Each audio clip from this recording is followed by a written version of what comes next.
Hey guys, tonight we slip quietly into the shadows of history, those narrow, uneven cobblestone alleys where the air smells faintly of smoke, wet leather, and something you hope is, well, human. You trudge past flickering lanterns that cast long, trembling shadows across half-timbered houses leaning a little too far, like drunk uncles at a wedding.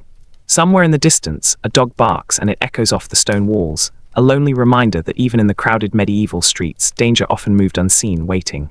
You probably won't survive this, at least not unscathed by the gnawing sense that someone somewhere is watching your every step. And yet you feel this odd thrill. So before you get comfortable, take a moment to like the video and subscribe, but only if you genuinely enjoy what I do here. Post your location and local time in the comments. Now dim the lights, maybe turn on a fan for that soft background hum, and let's ease into tonight's journey together. The medieval world, as you start to see it from this quiet corner, is a labyrinth of danger and intrigue, not the romanticized castles and tournaments you learned about in school. You move through market squares where vendors shout over one another, selling everything from bitter ale to suspicious-looking cheeses, and your fingers itch to grip the coin pouch at your waist. You can almost taste the dust of the streets mixed with the tang of spiced meats roasting nearby. The scent is intoxicating, even if it's slightly rancid, and it's only the beginning. Historians still argue whether the medieval streets were as lawless as they seemed or whether this chaos was a performance, a carefully orchestrated dance of fear and survival. And then there's the human element, those whose lives are carved out in the margins, the criminals, the rogues, the ones we whisper about at night.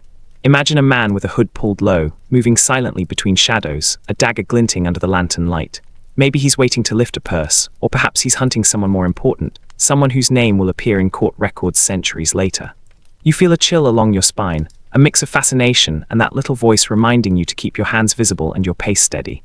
The odd truth is, some of these men and women were brilliant, almost charming in their audacity. A robber could sing, tell stories, make you laugh, and then vanish with your boots while you applauded their wit. You stroll past a tavern, the warm glow spilling out through the wooden shutters. Inside, the murmur of voices, the clink of tankards, and the occasional roar of laughter make you wonder who belongs to the law and who skirts it just beyond the door. Tavern life was central to criminal networks, a place to exchange secrets, recruit, or just drown worry in ale. You catch a whiff of something stronger than beer, maybe a homemade poison, rumored to be used to settle debts quietly, as subtle as a whisper but deadly as the hangman's rope. And yes, historians still debate whether poisoning was as rampant as the stories claim, or if fear simply made ordinary accidents legendary. You pass a street performer juggling knives, one of which seems slightly bent, and you wonder how many times it missed the mark. Tricksters and rogues thrived on spectacle and distraction. Misdirection wasn't just entertainment, it was survival. You feel eyes on your back and you turn, but no one is there, just the shadows lengthening with the setting sun. The city itself seems complicit, each narrow lane and hidden courtyard a stage for secrets. Some alleys are so tight you brush against the damp stone, and swear you hear laughter echoing off walls, laughter that doesn't belong to anyone in particular. As the night deepens, you feel the city's pulse change. The merchants are gone, the squealing pigs settled into pens, and the only lights come from the flickering torches guarding noble estates. You might see a hooded figure slip past, disappearing into darkness, leaving behind only the faint scent of leather and smoke. These people, the thieves, the highwaymen, the occasional murderous noble, formed a shadow economy, one of favors, bribes, and stolen goods. Some were criminals by choice, others were pressed by circumstance. Children ran errands for shadowy masters, apprentices learned trades in secrecy, and everyone knew one truth. Survival in the medieval world required cunning, luck, and sometimes a little ruthlessness. And yet there's a rhythm here, a cadence to life on the edges. You notice the tiny details, the way a candle flickers against a wooden sign, the muffled hooves of a cart over cobblestones, the slight creak of a door that shouldn't open. You imagine the conversations, plans whispered in the dark, threats muttered over ale, lovers plotting escape. In some corners, crime was an art, a dance of timing and misdirection. In others, it was sheer desperation. Historians still argue whether the romanticized figure of the rogue was as charming as the stories suggest, or whether these accounts are simply nostalgia draped over the harsh reality of medieval survival. By the time you reach the riverbank, the water sluggish and black under the moonlight, you notice a boat drawn up on the shore, its hull scarred from countless journeys. Smugglers, thieves, and a few desperate merchants might have used this stretch of water to move goods unseen. You step lightly, careful not to disturb the faint tracks in the mud. Somewhere upstream, a watchman might be dozing, and downstream, a pair of rogues could be plotting their next exploit. The night carries a pulse, a whisper that reminds you that medieval criminals weren't always what they seemed. They could be poetic, methodical, terrifying, and almost human in the strangest sense. Even as you breathe in the damp air and listen to the subtle lap of water against the shore, you realize the medieval world is alive with stories, some whispered, some shouted, and some only imagined in fleeting glances over a shoulder. You can almost feel the tension in the air, the precarious balance between order and chaos. The streets are emptying, but the shadows are thickening, reminding you that history is rarely neat. And as you trudge onward, you carry with you the first taste of the night's stories, the thrill of lurking danger, the subtle genius of survival, and the odd allure of those who lived on the edge of lore and legend. The wind nips at your cheeks as you trudge along the uneven dirt path that leads out of the main city, past the faint glow of lanterns that struggle to push back the deepening darkness. You remember the cobblestone chaos behind you, the smells of smoke and roasting meat, the distant echoes of laughter, and you realize that beyond the walls of towns like this, the medieval roads belong to someone else entirely, the highwaymen. These figures of law and fear, as much celebrated as reviled, claim the open roads as their domain, and tonight you walk in their shadow. Imagine a man on horseback, cloak trailing behind him, boots catching in mud, eyes scanning for travelers carrying more coin than caution. You probably wouldn't survive an encounter with him unscathed, yet there's a thrill in imagining the daring. So before we go further, recall to like the video and subscribe, but only if you genuinely enjoy what I do here. And yes, post your location and local time. Now dim the lights again, and let the wind carry us deeper into the story. Highway robbery in medieval England wasn't just about greed, it was about asserting a kind of freedom, a rebellion against a system that often left peasants scraping for survival while nobles flaunted wealth. Highwaymen were both feared and romanticized. Tales of clever escapes, witty quips, and gallant gestures circulated like wildfire.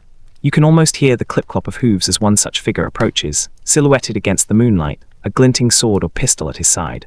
Historians still argue whether the notion of the charming rogue is true reality or a later embellishment, fed by ballads and pamphlets designed to titillate the public. You creep closer to a small roadside inn, the kind with a crooked sign swinging lazily in the wind, imagining a highwayman slipping through the door with a wink and a mischievous smile. Inside, candles illuminate a smoky room filled with weary travelers. Some whisper rumors of recent robberies, others laugh nervously at jokes meant to mask fear. A quirky tidbit, many highwaymen carried tiny handbooks, not of crime but of herbal remedies, poison antidotes, sleep potions, and remedies for broken bones, the latter perhaps more useful than any blade when a robbery goes wrong. As you trudge onward, the scenery shifts, rolling hills, dark forests flanking narrow paths, and the occasional abandoned cart hinting at past ambushes. The highwayman knew every turn, every hollow, and every weak fence post. You feel the tension coil in your chest, as if his shadow moves just ahead of you, ready to spring.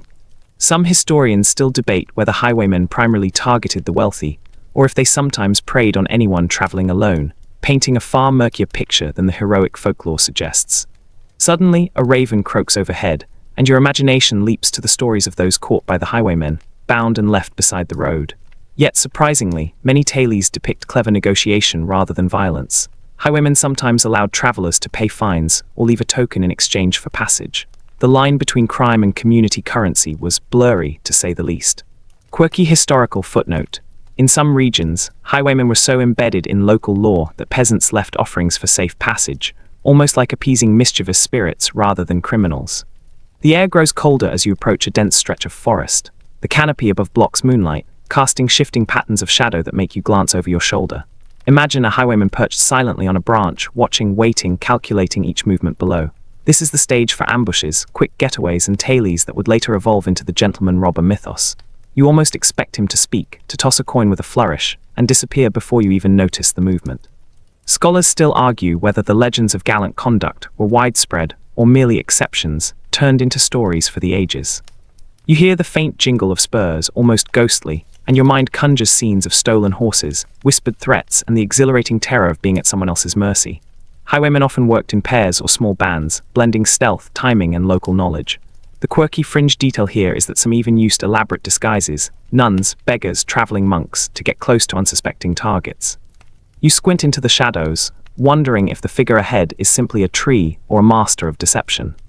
The path narrows and you catch a glimpse of a rider in the distance, his cloak flaring in the night wind. The wind carries the faint scent of damp leather, sweat, and something metallic, perhaps a sword, perhaps coin. You realize that highway robbery was an art, one requiring timing, observation, and courage bordering on recklessness. The tension, the thrill, the sheer audacity of it all. These men were part criminal, part legend, and entirely terrifying. Historians still debate how many travelers were truly victimized versus how many stories were exaggerated, yet the fear they inspired was undeniably real. You trudge past a gnarled oak, imagining a narrow escape, a clever trick to throw pursuers off the scent, and you start to understand why the tales persisted for centuries. They weren't just cautionary stories, they were celebrations of cunning, daring, and survival. The air around you seems to hum with their legacy, and as you take another careful step, you feel the thrill of being just slightly out of reach, aware that the medieval world was alive with shadows, whispers, and legends that refused to die quietly. By the time you leave the forest behind, the first hints of dawn are brushing the horizon, and you can almost hear the tavern owners waking, preparing for a new day of commerce, and perhaps new stories of highwaymen and their escapades. The world feels alive, layered with intrigue, and you carry a faint echo of that thrilling danger as you step toward the next story, knowing that the edge of lore and legend waits just ahead. The morning mist clings to your cloak as you trudge through the narrow lanes of a bustling medieval town, the scent of wet earth and wood smoke lingering in the air. You remember the thrill of the highwaymen, the way shadows and moonlight played tricks on your imagination, but now the focus shifts indoors, into the hushed, dimly lit corners of courts and kitchens, where poisoners and potion masters plied their secretive trade. You probably wouldn't want to sip any of their concoctions untested, but tonight, your curiosity drifts in that direction, as you imagine the delicate bottles lined in wooden cabinets, each one containing a potential miracle or disaster. So before we settle deeper, take a moment to like the video and subscribe, but only if you genuinely enjoy what I do here. And yes, post your location and local time. Now dim the lights again, feel the soft creak of your chair, and let's follow the scent of secrets into the medieval underworld. Poisoning in medieval times was an art and a science, practiced by select few who understood herbs, minerals, and the occasional rarer, more exotic ingredient. You trudge past the market stalls in your mind, envisioning a table covered in dried plants, vials of powders, and small ceramic jars marked with cryptic symbols. The mainstream historical fact is that royal courts were particularly wary. Nobles feared betrayal as much as war, and suspicion often fell upon ladies-in-waiting, apothecaries, or disgruntled retainers. You shiver slightly, imagining the careful hands mixing subtle poisons into wine, meat, or pastries, the victims often oblivious until it was too late. A quirky tidbit floats through your mind. Some potion masters were also believed to craft love potions that had the opposite effect if handled incorrectly, causing the target to develop peculiar aversions or odd behavior instead of passion. Imagine the awkwardness at court dinners when someone suddenly refuses the duke's offer of ale because it had been tampered with, or so the story goes. Historians still argue whether these love potions were widespread practice, or mostly rumor, amplified by the gossip-hungry networks of servants and courtiers. You move past a wooden staircase and up into a shadowed room where faint sunlight glimmers on tiny glass flasks. Some poisoners were court-approved, discreetly testing their skills under watchful eyes. Others worked entirely in secret, selling remedies or curses to anyone who could afford them. You feel the quiet tension of such a space, the scent of crushed herbs mingling with the damp wood of the walls. The thrill isn't in violence alone, but in knowledge, knowing which ingredients could slip past detection, which mixtures could bring sudden illness or subtle discomfort, and which might simply stain the tongue and amuse a mischievous mind. Imagine a noble sipping from a chalice, unaware that the herb-infused wine may carry a mild toxin. Sometimes the effects were dramatic, sometimes they caused a faint blush, a stumble, or a vague headache. You trudge cautiously in thought, wondering how many of the legendary sudden deaths were genuine accidents and how many were the work of a cunning hand. The fringe detail is that some poisoners also doubled as early chemists, experimenting with metals, minerals, and exotic plants, unintentionally contributing to the rudimentary science of pharmacology. Scholars still argue whether the prevalence of poisonings was as common as literature suggests, or if storytellers exaggerated to add intrigue to court life. In some towns, local apothecaries held notorious reputations, with their doors marked by discreet symbols, an open vial, a sprig of rosemary, or a painted skull. These signs could warn potential clients or intimidate rivals. You trudge past in your imagination, wondering what whispered instructions accompanied each transaction. Some were simple remedies, others were warnings wrapped in mystery. Quirky historical footnote: certain poisons were flavored to mimic wine, beer, or even honey, making them nearly impossible to detect without experience or extreme luck. You feel the tension of secrecy as you imagine courtiers whispering behind tapestries, the soft rustle of silk, the faint scent of incense masking the odor of danger. In this world, knowledge was power and discretion was survival. Potion masters often had apprentices, young, eager, and slightly reckless, learning to handle substances that could heal or harm. Sometimes, a misplaced pinch of an herb could ruin weeks of planning, or worse, kill the apprentice themselves. Historians still debate the extent to which these apprentices were active participants, or merely witnesses to adult cunning. Passing a hearth in your imagination, you notice the flicker of firelight reflecting off a small vial. Perhaps it contains hemlock, belladonna, or the infamous arsenic, its powder gleaming like dust in the dim light. You trudge closer, aware that the air is thick with possibilities. quiet revenge, subtle manipulation, or the perfect cure for a mysterious malady. The artistry of poisoners was not in flamboyant attacks, but in subtlety, in blending ordinary life with danger so discreet that suspicion often fell elsewhere. The room feels alive with invisible tension. You can almost hear the clinking of glass, the faint pop of corks, and the whispered instructions between master and apprentice. Some potion masters traveled to distant lands, returning with exotic powders and strange remedies, trading secrets for coin.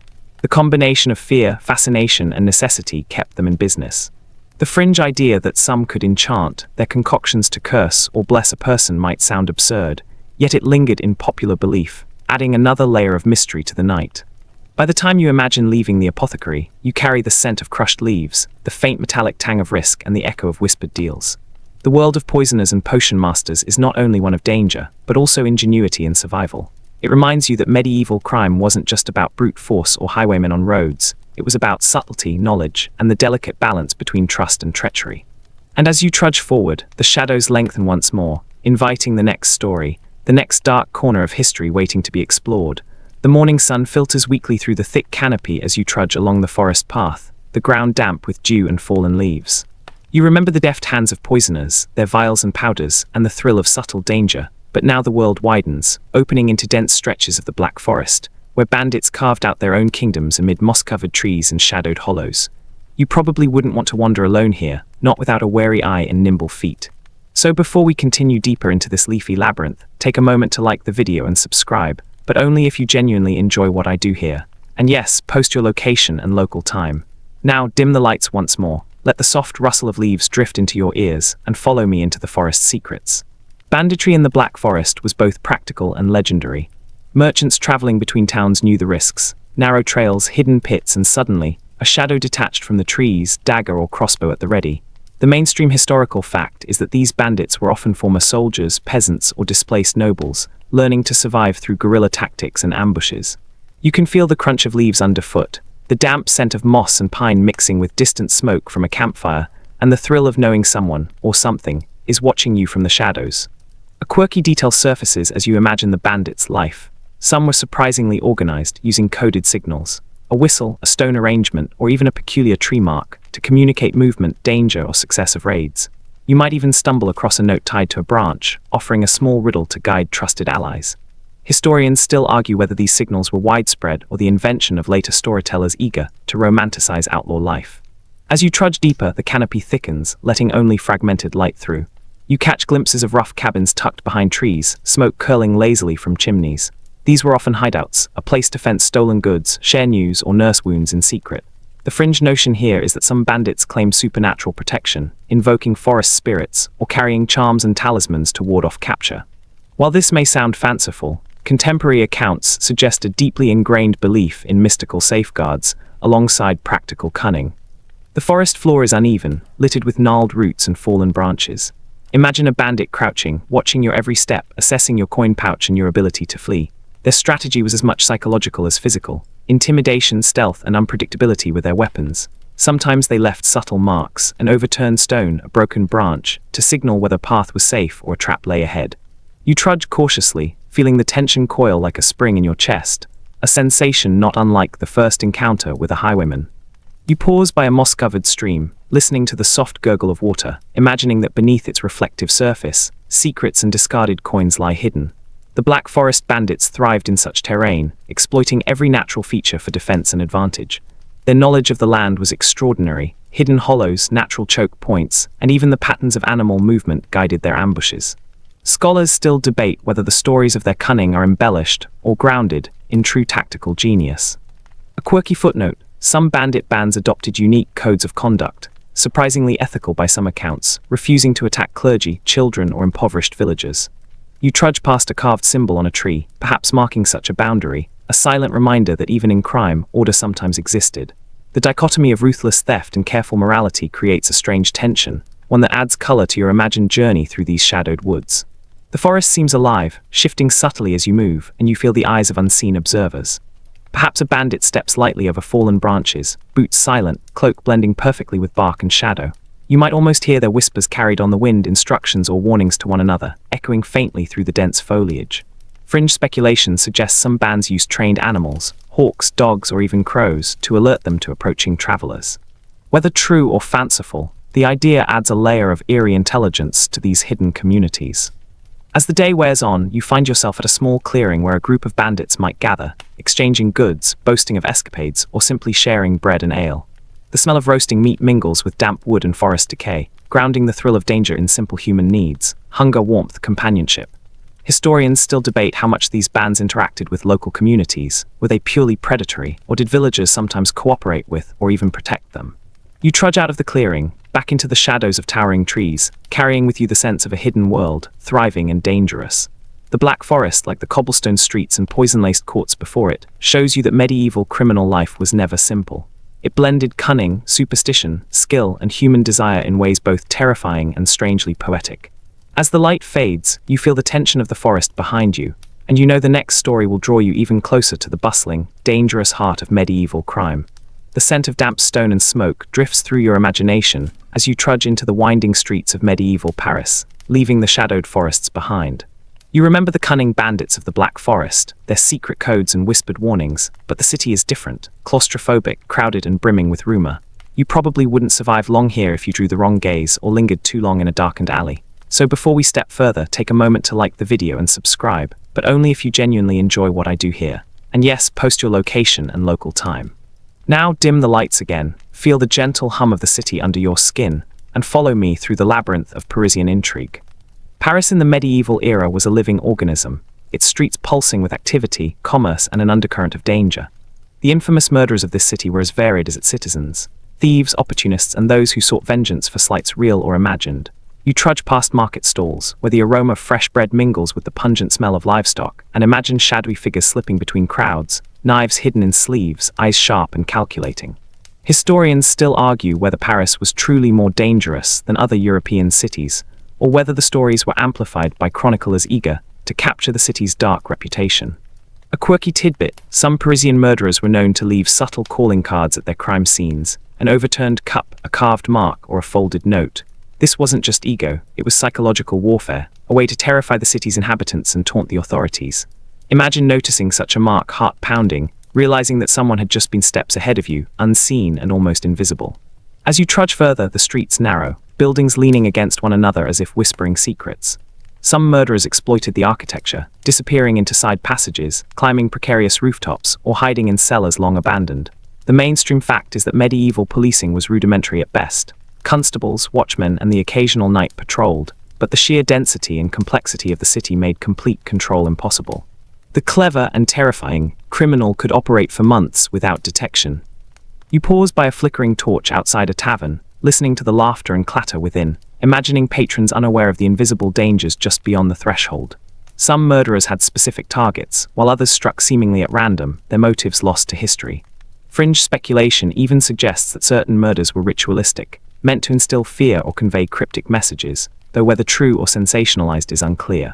You trudge onward, feeling the tension of anticipation, imagining the city's nightly pulse of unseen danger.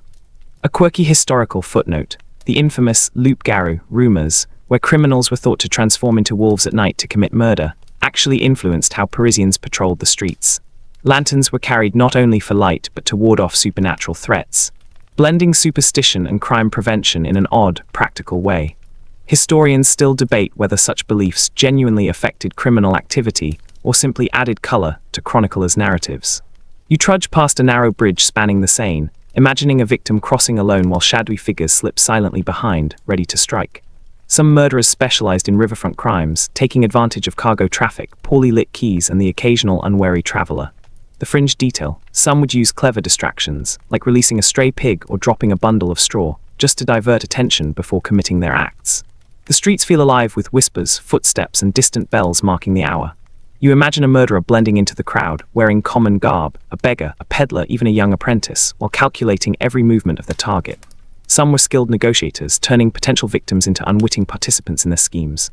The duality of Parisian life, vibrant and terrifying, creates a strange rhythm, one where survival depends on attention, wit, and sometimes sheer luck. You notice the flicker of torchlight reflecting in puddles along the cobblestones, each shadow a possible threat. The infamous murderers didn't just haunt alleys, they infiltrated homes, taverns, and marketplaces. Their influence extended beyond the immediate act of violence, Fear itself became a tool, shaping behavior, curtailing late-night wanderings, and even inspiring city ordinances. Quirky detail: some murderers reportedly left small tokens on bodies, like a coin or a flower, sparking speculation about motives, messages, or twisted games. By the time you trudge toward the edges of the city, you carry the impression of Paris as a city both alive and haunted, where danger mingled seamlessly with everyday life. The infamous murderers left marks not just on the physical landscape, but on memory, rumor, and history. Their presence reminds you that medieval urban life was a delicate dance between light and shadow, order and chaos. And as the sun begins to rise, brushing the rooftops with pale gold, you feel the city's pulse, carrying you gently toward the next story in this tapestry of medieval crime. You trudge along the bustling market streets of a medieval town, the scent of fresh bread, animal hides, and smoke mingling in a heady cocktail that seems to cling to your clothes.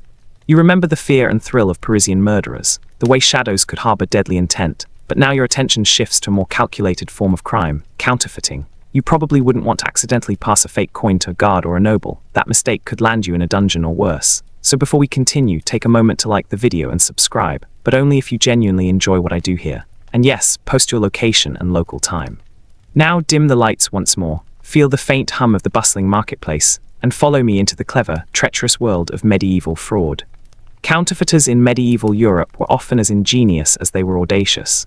The mainstream historical fact is that coinage varied widely from region to region, making imitation both tempting and perilous.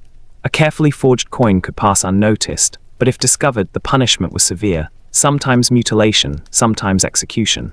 You trudge past merchants weighing silver, imagining the tension in their eyes as they scrutinize each coin, their livelihoods depending on the ability to spot even the subtlest deception. Historians still argue whether widespread forgery truly destabilized economies, or if the fear of counterfeiters was often exaggerated for effect. A quirky tidbit: some counterfeiters used natural substances like vinegar or wine to age new coins, making them appear more genuine. Others would shave tiny amounts off real coins and mix the shavings with base metals to create fakes, a process requiring precision and patience. You imagine the faint metallic scent of this workshop, the meticulous attention to detail, and the quiet pride these artisans must have felt in their craft, until, of course, the authorities arrived. As you trudge further, you picture the secret workshops hidden behind taverns, in attics, or even beneath bakeries, where tools of deception, a balance, files, molds, sat alongside ordinary objects. Some counterfeiters were so skilled that even experienced merchants could be fooled. Fringe accounts suggest that a few even trained apprentices, teaching them the subtle art of imitation while simultaneously instilling codes of secrecy. The line between legitimate craftsmanship and criminal enterprise was surprisingly thin. You pause by a street corner where a merchant is counting coins, unaware that a young apprentice hovers nearby, pretending to tie his shoes while secretly observing. Some counterfeiters mingled with the crowds, using distraction and charm to pass fakes quickly, blending audacity with skill. You trudge past, imagining the clever sleight of hand, the whispered instructions, and the tension that always lingered in such work. Quirky historical note: in some towns, authorities tested coins by biting them, a rudimentary but surprisingly effective method to detect softer metals, adding a literal bite to the economics of crime. The work of a counterfeiter required careful observation, local knowledge, and nerves of steel. You can almost hear the clinking of coins, the scratch of a file, the faint hiss of heated metal. Some criminals moved their operations across regions to evade detection, crafting traveling counterfeit workshops that existed only in the briefest windows of opportunity. Scholars still debate how organized these networks truly were, or if most counterfeiters were solitary artisans acting out of necessity. A quirky footnote: some counterfeiters incorporated tiny, almost invisible marks into their coins, like a secret signature, so that they could reclaim them later or impress their peers. It's a reminder that crime, even in its most practical forms, often carried a streak of artistry. You trudge past these imagined workshops, smelling metal, soot, and the faint tang of sweat, aware that each coin exchanged in the market carries a story of trust, risk, and deception. The streets themselves seem complicit, hiding secrets in shadowed nooks, behind stacked barrels or beneath loose planks. Counterfeiters use misdirection as much as skill. A distracted merchant, a shouted warning, or the chaos of a busy fair could be enough to pass a false coin unnoticed. You trudge carefully, imagining the quiet thrill and constant tension, the ever-present risk of discovery that made this form of crime both exhilarating and deadly. By the time you move toward a quieter section of the town, the sun tilts lower, casting long shadows across the stone streets. The cleverness of counterfeiters leaves a lingering impression. The blend of skill, ingenuity, and audacity required to manipulate trust itself. Medieval crime wasn't just about brute force or stealth. It could be quiet, patient, and breathtakingly clever. And as the faint sounds of the market fade behind you, you feel the pulse of human cunning leading you toward the next story, the next shadowed corner of history waiting to be revealed. The air smells of salt and seaweed as you trudge along the uneven docks of a bustling Mediterranean port, the cries of gulls echoing above the chatter of sailors unloading barrels of wine, grain, and spices. You remember the counterfeiter's meticulous craft, the delicate thrill of passing a fake coin, but now you step into a world where danger rides on the waves, pirates. You probably wouldn't survive a sudden boarding unarmed, yet the lure of adventure, if you squint past the inevitable peril, is undeniable. So before we continue, take a moment to like the video and subscribe, but only if you genuinely enjoy what I do here. And yes, post your location and local time. Now dim the lights, feel the faint scent of salt in your nostrils, and let's follow the creaking masts into Mediterranean waters, teeming with cunning, daring, and danger. Pirates of the medieval Mediterranean weren't always the flamboyant swashbucklers of later legend. The mainstream historical fact is that many were pragmatic, opportunistic sailors who knew the seas, the ports, and the trade routes as intimately as the merchants themselves. You can almost feel the warm breeze on your face as a sleek, dark-hulled ship cuts through the water, its sails taut, crew crouched and alert, eyes scanning for laden galleys or merchant vessels. Historians still argue whether their notoriety was overstated in contemporary chronicles, or if Mediterranean piracy truly dictated the flow of commerce. A quirky tidbit: some pirates carried small, secret libraries on board, books of navigation, rudimentary mathematics, and even herbal remedies. These were not merely raiders, but often skilled navigators who relied on knowledge to outmaneuver both the law and rival crews. Imagine the subtle scent of ink and parchment mingling with saltwater and tar, a sensory contradiction that feels almost poetic in the midst of looming violence. As you trudge along the pier, you notice the subtle signals used to communicate between pirate ships and coastal lookouts: a raised flag, a lantern flicker, or a small smoke plume. These were early forms of maritime intelligence, simple yet effective. Fringe speculation suggests that some crews even used trained dolphins or cormorants to deliver messages or distract foes, though whether true or embellishment is debated among scholars. The Mediterranean ports themselves were a dance of risk and opportunity. Merchants, aware of pirate threats, traveled in convoys or bribed local captains for safe passage. Pirates, in turn, balanced boldness with strategy, choosing targets that maximized profit while minimizing risk. You trudge past stacks of cargo, imagining the thrill of a sudden boarding, grappling hooks flung, swords drawn, and the chaotic clamor of sailors defending their lives and livelihoods. Quirky historical note: some pirate captains maintained surprisingly democratic practices, letting the crew vote on targets, distribute plunder, or even depose a leader who proved cowardly. You can almost feel the tension and camaraderie, the subtle blend of fear, loyalty, and ambition that drove these maritime communities. Scholars still debate how widespread these practices were, or whether they were exaggerated by later tales, romanticizing pirate life. The smell of tar and sweat intensifies as you imagine the climb onto a ship, the rhythmic creak of the planks beneath your feet. Pirates weren't merely thieves, they were masterful negotiators, and sometimes even informal diplomats, bribing officials or forming alliances to secure safe harbor. Fringe stories hint that some used clever disguises, masquerading as traders, fishermen, or monks to infiltrate ports, turning deception into both art and survival strategy. As you trudge past rigging and barrels, you feel the pulse of life at sea, the wind in the sails, the spray of waves, the tension of knowing every movement counts.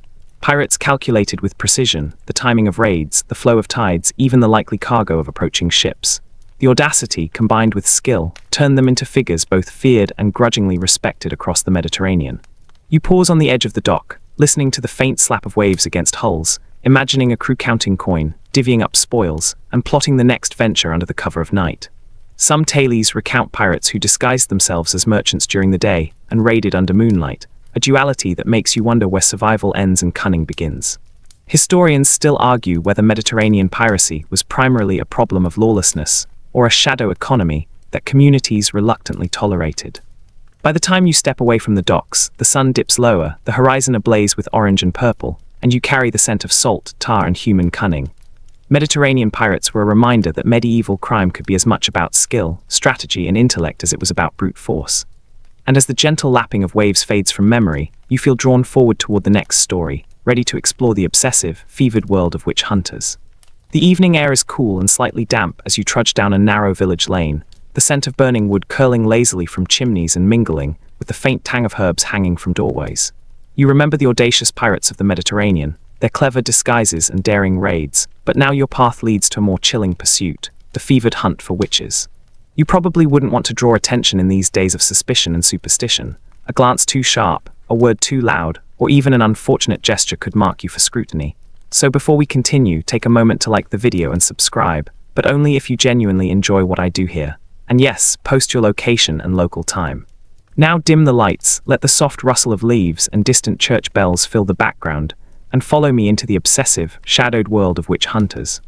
The witch hunts of medieval Europe were complex, terrifying, and deeply entwined with social, religious, and political currents. The mainstream historical fact is that fear of witchcraft often stemmed from anxieties about disease, famine, or misfortune, and communities were quick to attribute unexplained events to sinister forces. You trudge past thatched cottages and half-timbered homes, imagining whispers behind closed shutters and neighbors glancing nervously at one another, fearful that the slightest misstep might invite suspicion. Historians still argue whether these hunts were primarily driven by genuine belief in supernatural harm, or if they were mechanisms to control, punish, or scapegoat marginalized individuals. A quirky tidbit: some witch hunters carried clever or grotesque tools to test suspected witches, from the infamous swimming test to searching for unusual marks or tactile devil's spots on the skin. You can almost feel the tension of a village square, the sharp crack of a whip or the scrape of a pen on parchment as accusations are recorded. Fringe scholarship debates how ritualized these tests were versus how often fear and rumor guided judgment more than methodical examination. As you trudge further, the lanes narrow, twisting toward the town's chapel, where local clerics and inquisitors often gathered to document accusations. Witch hunters themselves were a mix of zealots, opportunists, and occasionally, skeptics seeking notoriety. Some wore religious garb, others cloaks marked with symbols, each one claiming divine guidance for their often brutal investigations. Quirky historical note: certain records mention hunters who carried charms of protection, believing they needed spiritual armor to confront forces they considered malevolent, which sometimes doubled as simple psychological reassurance. You trudge past a garden where herbs for medicine grow beside marigolds and sage. Some of these plants, traditionally used to heal, were suspiciously associated with sorcery. Witch hunters often blurred the line between folk medicine and maleficence, casting suspicion on midwives, herbalists, or anyone whose knowledge threatened conventional authority. Historians still debate whether genuine fear of maleficium, or magical harm, was ever widespread or primarily a tool to enforce societal norms. The soft crunch of gravel underfoot signals your approach to a small, darkened cabin, the kind where accusations often began in whispers before growing into public trials. Some hunters believed that witches could shapeshift, consort with demons, or curse livestock and crops, prompting elaborate interrogations that combined coercion, ritual, and sometimes bizarre logic.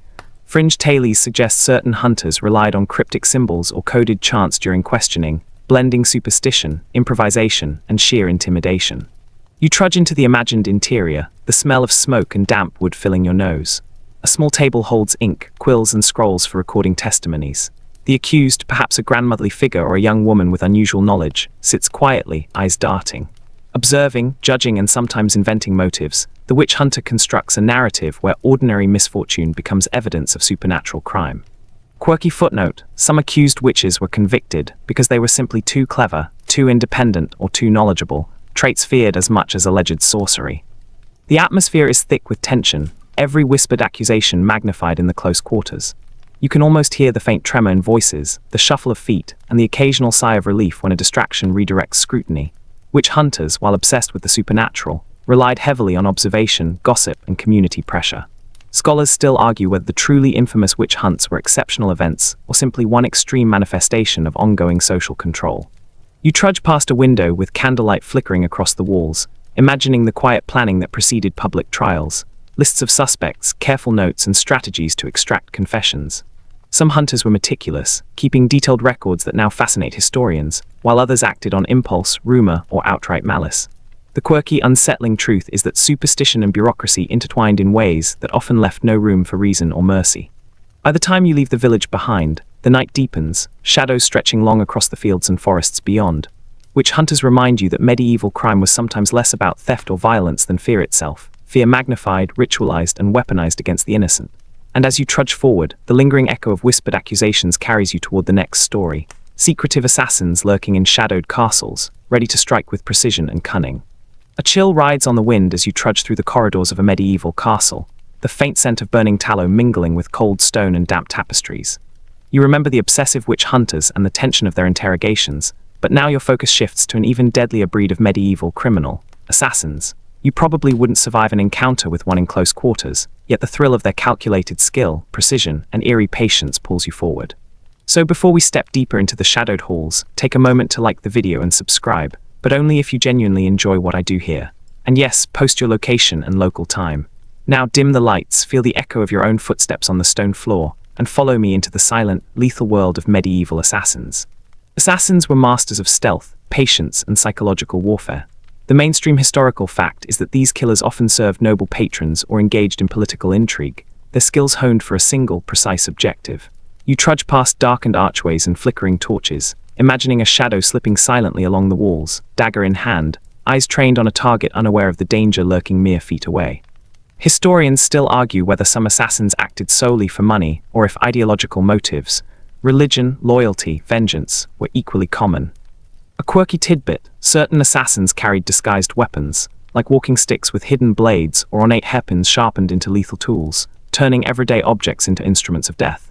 You can almost hear the faint click of metal as a concealed blade is readied, the quiet anticipation that precedes every deadly strike.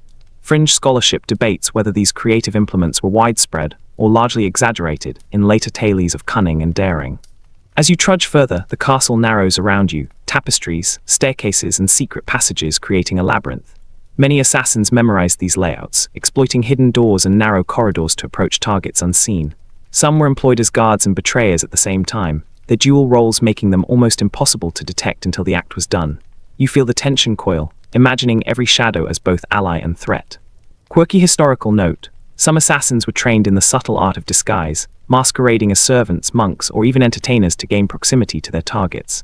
You trudge past imagined banquet halls, picturing an assassin blending with the crowd, listening for whispered secrets, watching the patterns of footsteps, learning the behaviors of those they intended to strike.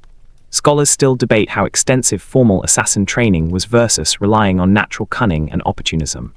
The castle's stone walls seem almost alive with history and danger. You notice small alcoves and arrow slits, imagining the ways an assassin could exploit every architectural detail. Some even used ropes and pulleys to descend silently from battlements or access restricted chambers. Fringe accounts suggest a few employed early smoke devices or powders to obscure vision, though whether these methods were common or just legend is unclear. You trudge past a dimly lit library, imagining secret scrolls detailing poisons, blade techniques, and strategic timings. Assassins often combine martial skill with subtle intelligence gathering, observing patterns, habits, and weaknesses. Their patience was legendary, sometimes waiting days or weeks to strike at the perfect moment. Quirky detail: some assassins were noted for leaving cryptic calling cards, a small emblem or folded note, both to claim credit and instill terror, a psychological flourish that rivals any physical attack. The echo of your footsteps blends with imagined sounds. A distant door creaks, a faint shuffle of fabric, a candle snuffed out. The precision of these killers is almost artistic in nature, a chilling dance of calculation and timing. You trudge past the castle's inner courtyard, picturing an assassin scaling walls under cover of night, or slipping into kitchens to approach a target disguised as a cook or servant. Historians still argue how much legend embellishes these tales versus reality, though the combination of skill, stealth, and danger is undeniable. You pause by a narrow stairwell, imagining the thrill and fear coiled in that silent ascent. Assassins relied on every advantage: shadows, sound, and the psychology of their targets. They were silent, patient, and often deadly with astonishing efficiency. The fringe notion that some were almost supernaturally adept adds a layer of eerie fascination, whether fact or legend.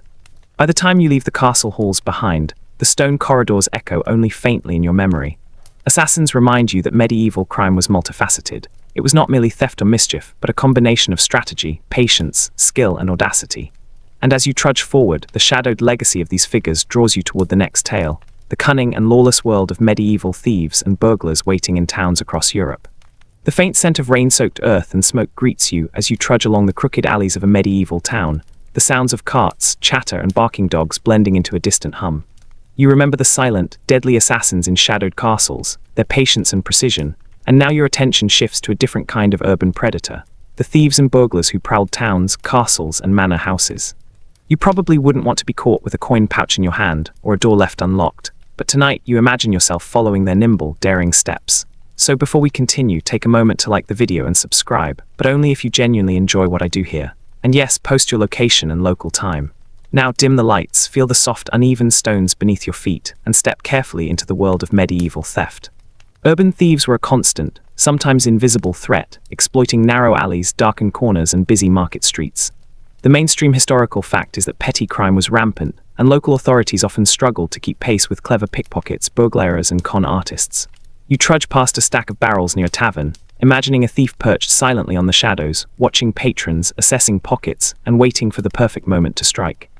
Historians still argue whether most thefts were opportunistic or organized, as part of broader criminal networks.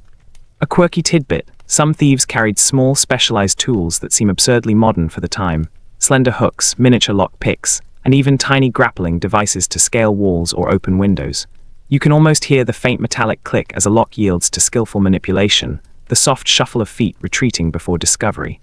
Fringe accounts suggest that some urban thieves trained in miniature hand-to-hand combat, using slingshots or concealed darts to distract or disable pursuers. As you trudge deeper into the maze of streets, you notice the clever ways thieves exploited architecture. Overhanging balconies, narrow staircases, and even rooftop tiles were part of their toolkit. Some worked alone, relying on stealth and cunning, while others operated in small, coordinated bands, sharing intelligence about wealthy merchants, guard patterns, or hidden valuables. Quirky historical note: certain gangs used coded graffiti, simple symbols scratched into walls, to indicate which houses were guarded, empty, or rich with loot. Scholars still debate how formal these networks were, or whether much of it was rumor amplified by chroniclers. You pause near a fountain where water glimmers in the candlelight, imagining a thief dipping a hand into a merchant's coin purse while blending seamlessly with the crowd. Many urban burglars preferred night operations, exploiting the cover of darkness and the inattentiveness of townsfolk. Fringe reports suggest some even used trained animals, cats or small dogs, to retrieve keys or manipulate simple mechanisms, an early form of mechanical assistance. The streets themselves seem complicit in their ease of mischief. Tight corners, uneven paving stones, and overhanging signs create perfect hiding spots. You trudge past a row of timber-framed houses, imagining thieves scaling walls with ropes or climbing through windows left carelessly ajar. Some burglars carried charm pouches or talismans for protection against the law or simply to instill confidence, a superstitious touch that mingled practicality with belief. Historians still argue whether these beliefs genuinely influenced outcomes or were psychological crutches in a dangerous trade. A quirky footnote: in certain towns, thieves became minor celebrities, their clever escapades recounted in ballads and tales. While illegal, their ingenuity inspired admiration, blurring the line between criminal and folk hero. You trudge along imagining a crowded tavern where locals whisper about the latest audacious heist, shaking their heads in disbelief and amusement. You pause by a narrow bridge, envisioning a small band of thieves retreating with stolen goods, disappearing through hidden paths only they knew. Urban theft wasn't merely about greed. It required strategy, timing, and intimate knowledge of the environment. Some thieves memorized patterns of guards, household routines, and even the peculiar habits of wealthy families. Fringe speculation hints that some burglars had tiny, almost imperceptible maps etched onto everyday objects, wooden comms, belt buckles, or leather satchels, to guide their escapades. The alleys grow quieter, the sounds of daily life fading as night deepens. You can almost feel the thrill of unseen footsteps, silent hands, and whispered exchanges of ill-gotten gains. Urban thieves were masters of their environment, turning ordinary towns into playgrounds of cunning, agility, and subterfuge. Historians still debate the scale of organized crime versus opportunistic theft, yet the stories endure, weaving fear, admiration, and fascination into the fabric of medieval life. By the time you trudge toward the outskirts, the moonlight glimmers faintly on the rooftops, casting long, uneven shadows. Thieves remind you that medieval crime was not always spectacular, but required ingenuity, dexterity, and nerves of steel. And as the soft sounds of the town fade behind you, you feel the pulse of cunning human activity leading gently toward the next chapter. The eerie, methodical world of medieval con artists and tricksters waiting just beyond the horizon. The faint scent of ink, parchment, and burning candle wax greets you as you trudge through the dimly lit chambers of a medieval marketplace hall, where the echo of chatter and clinking coins blends with the occasional bark of a guard.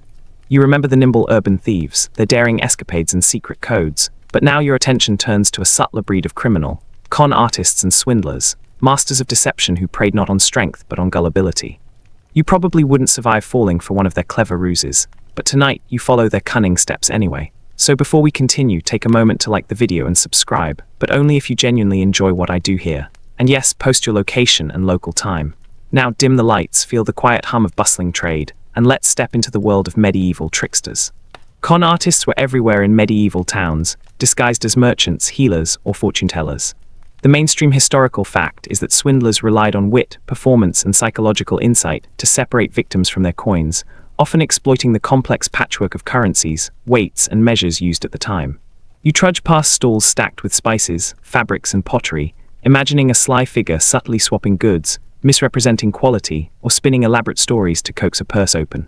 Historians still argue whether con artistry was seen primarily as a criminal act or as a tolerated, semi-respectable art of cleverness.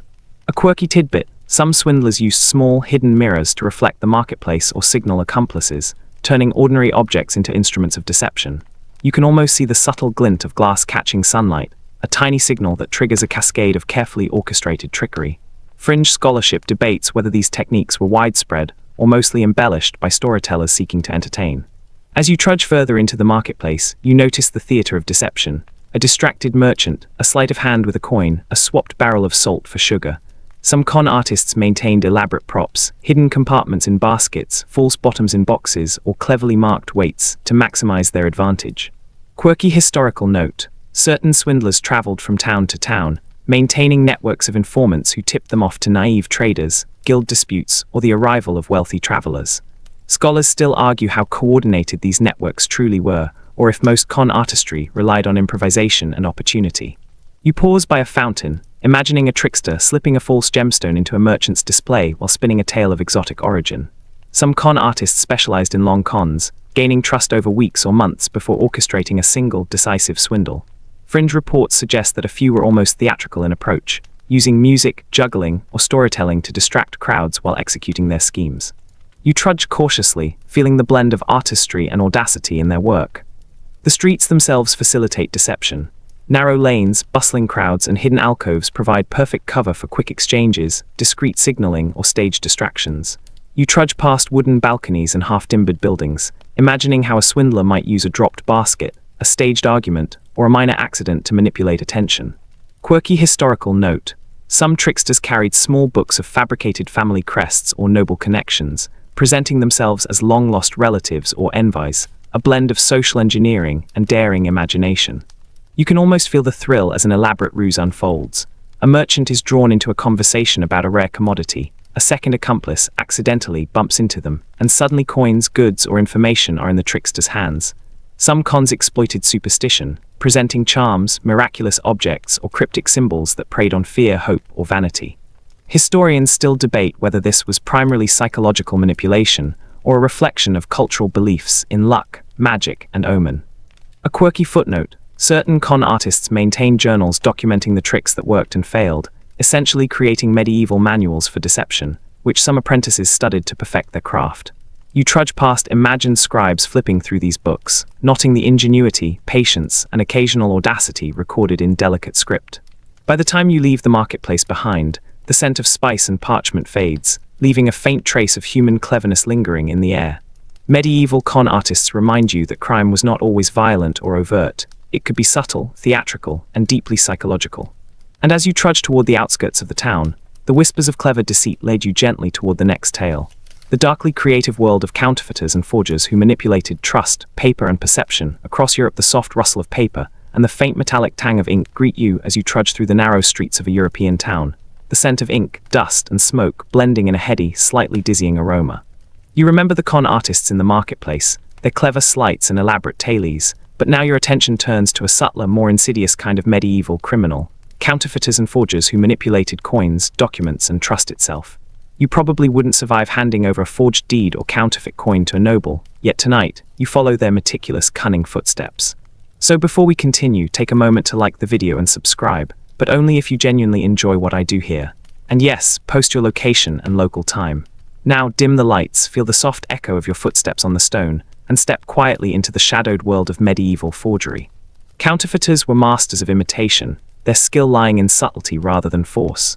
The mainstream historical fact is that the medieval economy, patchworked with regional coins and varied standards, created a perfect environment for forgery.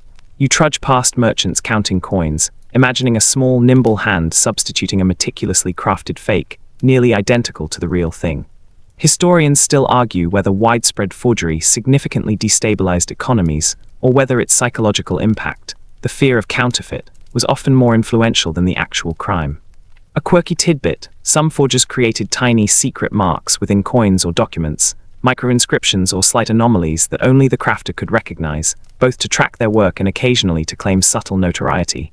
You can almost feel the cool, smooth metal under your fingertips, the careful precision needed to replicate weight, shine, and design. Fringe debate lingers over how widespread these techniques were, and whether some stories of hyper-skilled forgers are embellished legend rather than reality.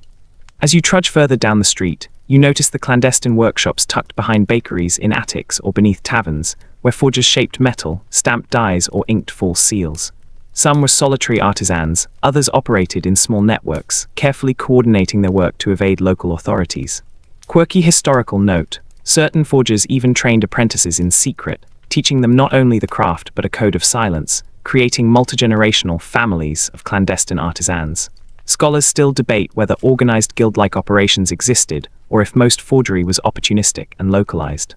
You pause by a fountain where water glimmers under the faint torchlight, imagining a forger weighing coins on tiny balances, adding trace metals, and polishing surfaces to perfection. Some forged documents, including charters, contracts, and letters of authority, allowing their clients to manipulate trade, inheritances, or property. Fringe stories suggest that a few forgers could even mimic handwriting so convincingly that nobles themselves were deceived, a blend of art, psychology, and audacity. The streets themselves seem complicit in providing cover for these operations. Crowded markets, noisy festivals, and dimly lit alleys created perfect opportunities for passing falsified items. You trudge past half-timbered houses and arched gateways, imagining the ingenuity required to move forged coins or documents without attracting suspicion. Quirky historical note: some forgers applied natural agging techniques, wine, vinegar, or soot to make documents appear older or more official, a literal layering of deception. You can almost feel the tension of the work, the constant awareness that a single misstep could mean punishment, confiscation, or imprisonment. Forgers combine meticulous craft with psychological insight, knowing that a merchant, clerk, or noble would often see only what they expected to see. Historians still argue whether some forgers were purely opportunists, or if they saw themselves as artisans practicing an intellectual challenge, blending creativity with survival. A quirky footnote: certain forgers inserted tiny, hidden jokes or symbols into documents, subtle flourishes meant only for those in the know, a secret wink of cleverness amidst otherwise deadly serious deception. You trudge past imagined scribes noting these anomalies, marveling at the audacity, patience, and artistry of such work. By the time you move toward the edge of the town, the scent of ink and metal fades, leaving a lingering sense of meticulous human ingenuity. Counterfeiters and forgers remind you that medieval crime could be quiet, precise, and profoundly intellectual, thriving in shadows rather than violence. And as you trudge along toward the distant countryside, the echo of clever hands and subtle deception leads you gently toward the next tale: the strange, eerie world of highwaymen haunting rural roads. The faint crunch of gravel and the scent of wildflowers mixed with horse sweat greet you as you trudge along a winding country road, flanked by dense hedgerows and darkened trees. You remember the quiet ingenuity of counterfeiters and forgers, their careful hands and clever minds, but now your path leads to a more audacious form of medieval crime: highwaymen. You probably wouldn't survive standing alone on one of these lonely roads, yet the thrill of sudden danger and the cunning required to strike and disappear pulls you forward. So before we continue, take a moment to like the video and subscribe, but only if you genuinely enjoy what I do here. And yes, post your location and local time. Now dim the lights, feel the soft wind against your face, and let's step into the shadowed, perilous world of highway robbery. Highwaymen were as daring as they were feared, using speed, surprise, and intimate knowledge of rural routes to their advantage. The mainstream historical fact is that many were former soldiers, peasants, or displaced laborers who turned to crime out of necessity or greed. You trudge past gnarled trees and moss-covered stones, imagining a rider appearing from the shadow of an oak, pistol or sword raised, a swift command to surrender your purse, and then gone as suddenly as they arrived. Historians still argue whether highwaymen were primarily romanticized figures, or if they truly terrorized rural communities on a massive scale. A quirky tidbit: some highwaymen wore masks not only to conceal identity, but to intimidate victims, sometimes fashioned from cloth, animal hide, or even old helmets with horns or painted faces. You can almost feel the tension of that first encounter, the flash of steel, the commanding tone, and the nervous rush of adrenaline. Fringe accounts suggest that certain highwaymen maintained secret codes, like tying a knot in a branch or leaving a scratch on a tree, signaling safe spots, ambushes, or approaching danger. As you trudge further along the lonely road, you notice the subtle terrain advantages they exploited: narrow bends, blind curves, and elevated positions for observation. Some even staged decays, fallen branches, or stray livestock to slow travelers or mislead pursuers. Quirky historical note: certain highwaymen reportedly rode with small, trained dogs, either as sentries or to carry messages to accomplices hidden along other stretches of the road. Scholars still debate how common this practice was versus anecdotal embellishment. You pause near a small stone bridge where the road narrows, imagining a lone merchant caravan suddenly confronted by masked riders. Some highwaymen demanded valuables, but often avoided unnecessary violence. Clever negotiation and psychological intimidation were often more effective than brute force. Fringe stories suggest that a few highwaymen left calling cards, an emblem carved into a tree or a token placed on the road, as both warning and signature. The countryside itself seems alive with hidden dangers, dense hedges, deep ditches, and shadowed hollows perfect for ambushes. You trudge past the remnants of a cart overturned long ago, imagining the clever improvisation required to strike and vanish without leaving evidence. Quirky historical note: some highwaymen were rumored to work in pairs or small bands, coordinating attacks with remarkable precision, sharing intelligence about wealthy travelers, patrol patterns, and local terrain. You can almost feel the thrill of the chase, the sudden realization that danger is near, the sound of hoofbeats growing closer, the tension of deciding whether to flee, negotiate, or comply. Highwaymen were masters of timing and observation, understanding both human behavior and the landscape. Historians still argue whether these groups were predominantly opportunistic, or if some maintained longer-term networks spanning regions. A quirky footnote: in some tailies, highwaymen were surprisingly polite or even courteous, tipping hats or returning stolen items under certain circumstances, a code of honor that modern imagination has heavily romanticized. You trudge along imagining the tension, charm, and audacity mingled in one figure, half villain, half shadowed trickster. By the time you reach the edge of the wooded road, the moonlight glints off leaves and stones, casting long, uneven shadows. Highwaymen remind you that medieval crime could be swift, daring, and intimately tied to both terrain and human psychology. And as you continue toward the distant village lights, the sense of tension, thrill, and subtle cunning carries you gently into the next story. The mysterious, secretive world of spies and informants threading through courts and castles alike. A faint chill drifts over the cobbled streets as you trudge into the shadowed corridors of a medieval castle, the scent of burning tallow mixing with damp stone and faintly decaying wood. You remember the audacity of highwaymen, the thrill of the open road, but now your attention turns to a more subtle, pervasive kind of criminal. Spies and informants, the unseen eyes and ears threading through courts, castles, and towns. You probably wouldn't survive revealing a secret too carelessly in this world, yet the intrigue, deception, and subtle danger make it irresistible. So before we continue, take a moment to like the video and subscribe, but only if you genuinely enjoy what I do here. And yes, post your location and local time. Now dim the lights, feel the echo of your footsteps on stone, and follow me into the hidden, whispering world of medieval espionage. Spies and informants were the silent masters of medieval intelligence, gathering secrets, observing behavior, and subtly influencing decisions from the shadows. The mainstream historical fact is that they were often employed by nobles, monarchs, or city councils, their reports shaping military strategies, political alliances, and even personal fates. You trudge past darkened windows and hidden balconies, imagining an informant poised quietly, listening to conversations, memorizing gestures, and recording whispered information. Historians still argue whether most spies were motivated by loyalty, pay, or sheer survival in a treacherous social landscape. A quirky tidbit: some informants used miniature writing implements, invisible inks, or even musical notation to encode messages that appeared mundane but carried vital intelligence. You can almost see the careful scrawl of a message hidden within a ledger, the faint metallic scent of ink, the quiet thrill of knowledge that could change the course of events. Fringe debate lingers over how sophisticated these early encryption methods truly were versus later embellishment in storytelling. As you trudge further down the corridor, you notice the subtle ways spies gained access, disguised as servants, musicians, merchants, or even clergy. Some relied on charm, observation, and subtle manipulation, gathering intelligence without ever being suspected. Quirky historical note: certain spies were known to employ listening devices long before modern technology, including hollow pipes, concealed vents, or water conduits to transmit sound across rooms. Scholars still debate how common or effective such methods were, though the ingenuity is undeniable. You pause by a high window overlooking the courtyard, imagining a spy memorizing guard rotations, noble routines, and the comings and goings of envoys. Some informants worked in networks, exchanging intelligence across regions through coded messages, secret rendezvous, or seemingly mundane goods like textiles or wine barrels. Fringe stories suggest that some spies even trained animals, hawks, pigeons, or dogs, to relay information, though whether widely practiced is unclear. The castle itself becomes an accomplice. Labyrinthine passages, hidden staircases, and shadowed alcoves create opportunities for observation, eavesdropping, and secret meetings. You trudge past these imagined spaces, envisioning a spy slipping unnoticed, recording subtle gestures or overhearing crucial plots. Quirky footnote: Some informants carried small tokens or charms to signal allies, communicate coded information, or simply instill confidence in themselves while walking among the unaware. You can almost feel the tension, the delicate balance of blending in, gathering intelligence, and avoiding suspicion. Spies needed memory, courage, and subtlety in equal measure, often navigating political rivalries and personal danger as acutely as any physical threat. Historians still argue whether medieval espionage relied more on loyalty, fear, or sheer opportunism, though the effectiveness of information gathering in shaping events is clear.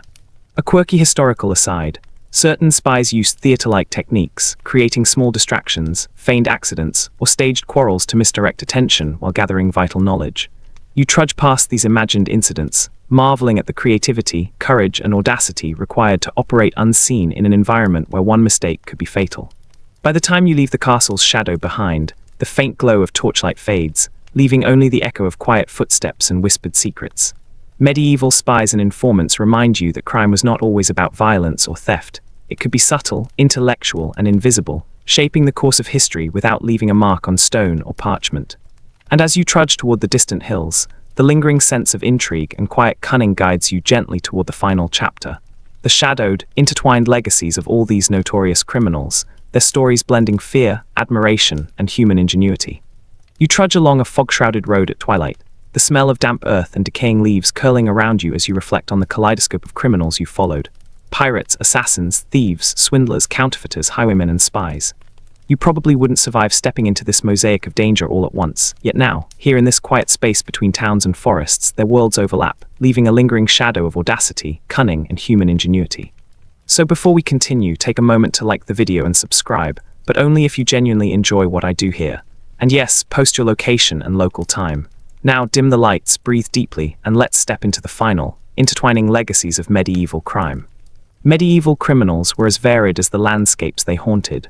The mainstream historical fact is that their actions, though often motivated by survival, greed, or revenge, shaped societies, economies, and even the course of political events. You trudge past imagined villages, castles, and forests, feeling the pulse of a world where one clever deception or daring ambush could ripple through markets, courts, and homes. Historians still argue whether the notoriety of these figures reflects their actual impact or the human fascination with danger and audacity. A quirky tidbit: some criminals became minor celebrities in ballads, poems, and oral storytelling, their exploits exaggerated yet memorialized, blending admiration with fear.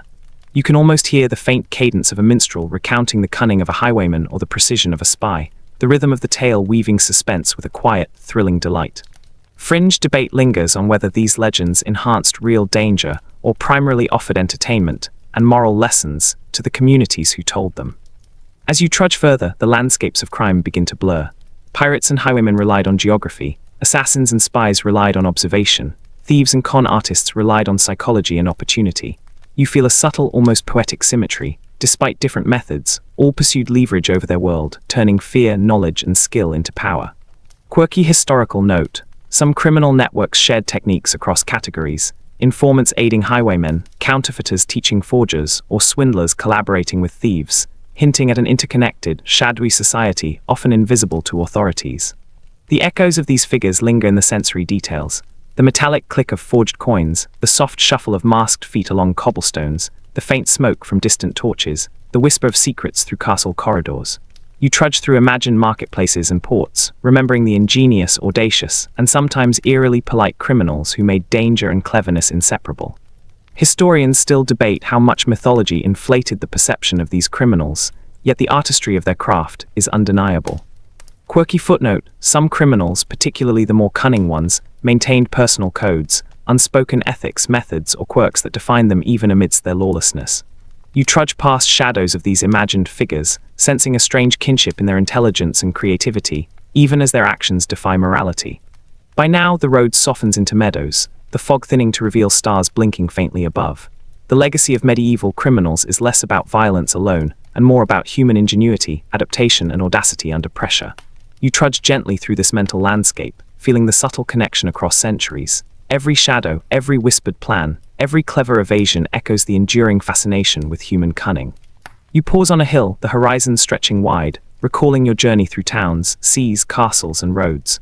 Pirates, counterfeiters, highwaymen, spies, and swindlers, all remind you that crime, in its many forms, is as much a reflection of society, opportunity, and human nature as it is a breach of law. Their stories linger like faint footprints in memory, a mixture of fear, admiration, and gentle curiosity. And as you trudge onward, the night softens, the wind whispers, and the echoes of medieval mischief fade into the quiet hum of reflection. You feel a sense of calm, a gentle reassurance that the world of the past, though fraught with danger, is now safely contained in story, memory, and imagination.